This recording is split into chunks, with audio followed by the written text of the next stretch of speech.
Welcome to TRS Clips, India's fastest learning portal. Make sure you subscribe, make sure you hit that bell icon. India's got a lot of bright spots, lots of positivity, lots of spiritualism, but there's a lot of dark stuff in the stuff we read, the stuff we learn, that the world probably doesn't know about. So I'd actually let you take it up from here, sir. See, in India, the dark side revolves around basically imagine the very basic human of you're hungry and your hunger is not satisfied at all. Right? It's not satisfied at all. So, for example, in Greek mythology, there is a character called Tantalus. And Tantalus is thrown in jail by the Greek, not in jail, but in hell by the Greek gods in Tartarus. And he is always thirsty and hungry. But he stands on a pool of water and it's sweet smelling water.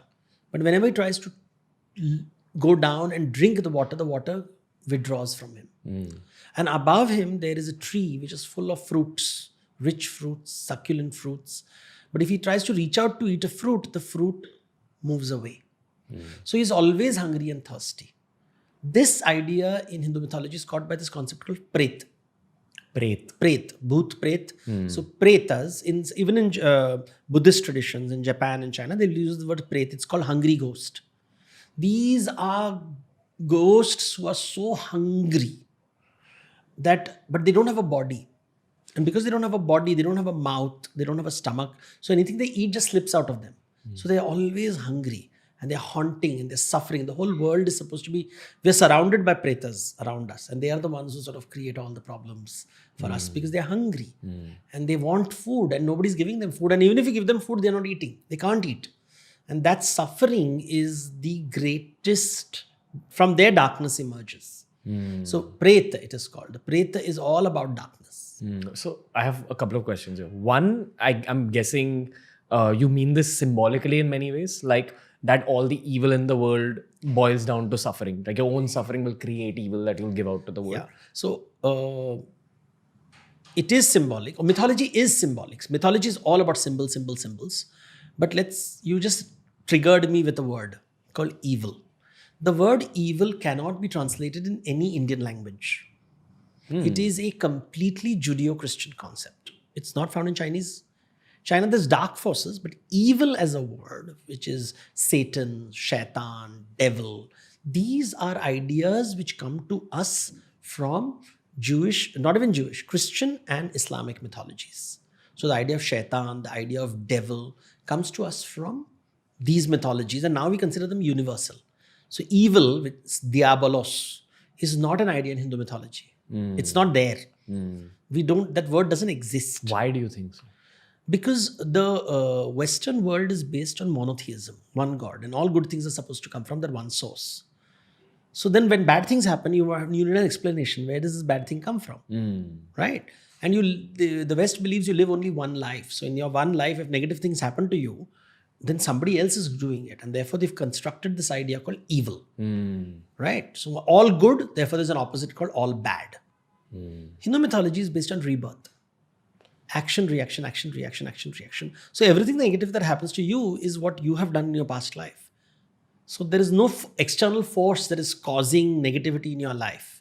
It is you who have created a baggage of karma, which is creating the good and bad in your life. So evil as an idea is not found in rebirth cultures. So Jainism, Buddhism, Hinduism, which is based on rebirth, does not have evil at all. There is no evil concept. It just is action and reaction. It's just action and reaction. So everything is action reaction. The gods are not. So you don't have this idea of gods and angels and angels and demons fighting each other. And that's really a Christian concept and at best an Islamic concept. And because Christianity and Islam control most of the world, 80% of the world is shaped by Christian ideas and Islamic ideas. We don't realize that before Christianity, nobody had the concept of evil. There was no evil in the pagan traditions. In the Greek mythology does not have evil. Sumerian mythology doesn't have it. Mesopotamian doesn't have it. Chinese doesn't have it. Japanese don't have it. They have ghosts and goblins and all kinds of dark creatures, but it's not evil.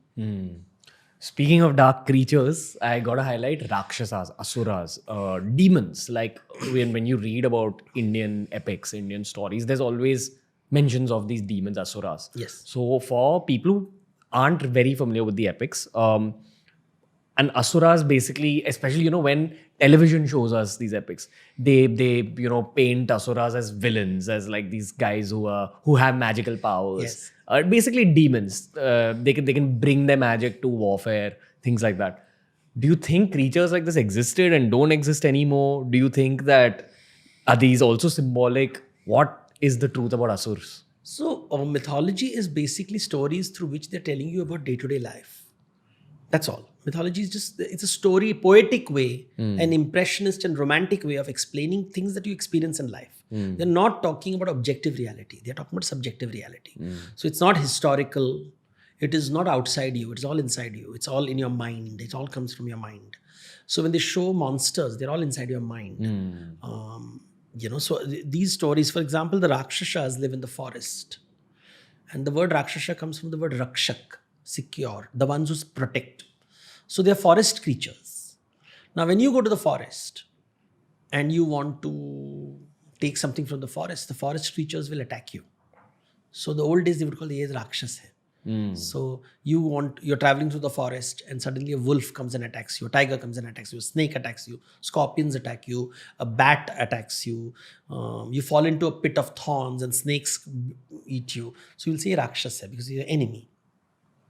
Asuras are supposed to live under the earth. So Rakshasas live above the earth in the forest. Asuras live under the earth and they're fighting the devas who live in the sky. So it's a tension between devas who have everything. So all the wealth in the world comes from under the earth, right? Water comes from minerals. The crops come from under the earth. And all this wealth is taken by the devas in the heavens. So devas have taken everything that belongs to asuras. So asuras want it back. So they continuously don't let devas live in peace, saying that give us back, give it back, give it back.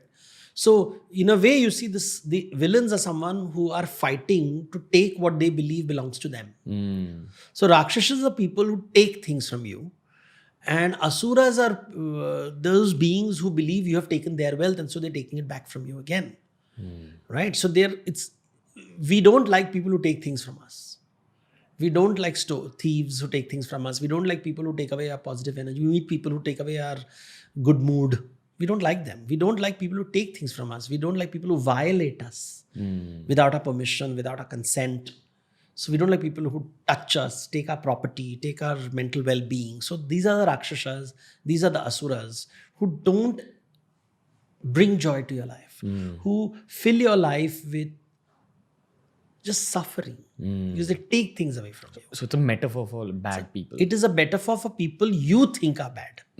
Let me clarify that. There are no bad people in the world. There are people who are hungry. Yeah. And you are their food. So they're going to consume you.